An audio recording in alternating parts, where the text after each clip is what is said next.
புரட்சி தலைவர் எம்ஜிஆர் அவர்கள் பற்றி நடிகம் அவர்கள் கூறிய சுவாரஸ்யமிக்க தகவல்கள்.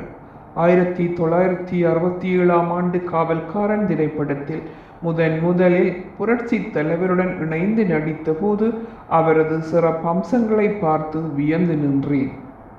முதல் சந்திப்பிலேயே என்னை சிறிய நடிகன் என நினைக்காது எழுந்து வரவேற்று பக்கத்தில் உட்கார வைத்து மரியாதை தந்த பண்பாளர். அவரை பார்த்து பிரமித்து நின்றேன். எல்லோரையும் மதிக்கும் சிறந்த குணம் என்னை வியக்க வைத்தது. அவரது வேகம் எவரும் அந்தளவு சுறுசுறுப்பாக இருக்க முடியாத அளவிற்கு எல்லாவற்றையும் மிக வேகமாக துள்ளி குதித்து செய்து முடித்திடுவார்.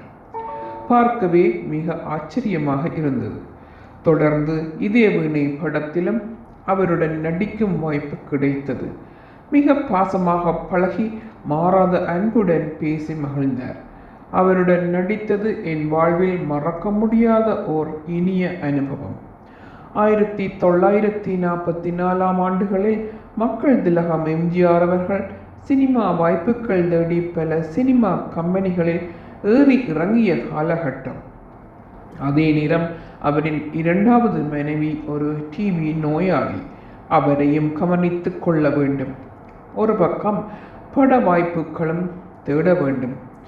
வாடகை வீட்டில் தங்கியிருந்த காலகட்டத்தில் எல்லாவற்றையும் கவனிக்க வேண்டிய சூழ்நிலையில் ஒரு நாடக கம்பெனிக்காரர் பசிக்கிறது, ஏதாவது உதவி செய்யும்படி கேட்கிறார். தன்னிடம் அப்போதிருந்த 10 ரூபாவில் 3 ரூபாவை உடனே கொடுத்து விடுகிறார். தனது மிக கஷ்டமான நிலையிலும் உதவிடும் குணம்தான் அவர் இறுதி காலம் வரை உயர்ந்து கொண்டே செல்ல வைத்தது. 77 10 வருட காலம் தமிழ்நாட்டு முதலமைச்சராக வெற்றி சரித்திரம் படைத்தார். சிவகுமார் நடித்து வெளியான 100வது படமான ரோஜாப்பூ ரவிக்கைக்காரி படத்தில் 100வது நாள் விழாவில் பிரதம விருந்தினராக எம்ஜிஆர் கலந்து கொண்டு சிறப்பித்தார். சிவகுமார் நடித்த 100 படங்களின் தயாரிப்பாளர்களுக்கும் எம்ஜிஆர் அவர்களின் கையால் விருது வழங்கப்பட்டது.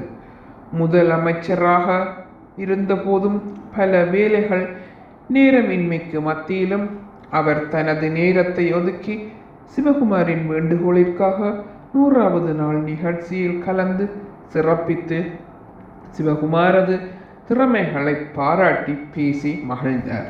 நன்றி, வணக்கம்.